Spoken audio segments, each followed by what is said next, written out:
ದಿನ ಮಧ್ಯರಾತ್ರಿಯಲ್ಲಿ ಯೇಸು ಜನಿಸಿದನು ಬೆತ್ಲೆಹೇಮಲ್ಲಿ. ಯೇಸು ಜನಿಸಿದನು ಬೆತ್ಲೆಹೇಮಲ್ಲಿ. ಒಂದು ದಿನ ಮಧ್ಯರಾತ್ರಿಯಲ್ಲಿ ಯೇಸು ಜನಿಸಿದನು ಬೆತ್ಲೆಹೇಮಲ್ಲಿ. ಯೇಸು ಜನಿಸಿದನು ಬೆತ್ಲೆಹೇಮಲ್ಲಿ. ಕುರುಬರು ಕುರಿ ಕಾಯುತ್ತಾ ಕೂತಿದ್ದರು ಆ ರಾತ್ರಿಯಲ್ಲಿ. ಕುರುಬರು ಕುರಿ ಕಾಯುತ್ತಾ ಕೂತಿದ್ದರು ಆ ರಾತ್ರಿಯಲ್ಲಿ. ದೇವರ ದೂತರು ಬಂದು ಹೇಳಿದರು ಅವರಿಗೆ.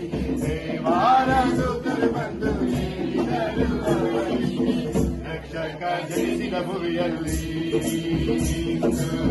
ರಕ್ಷಕ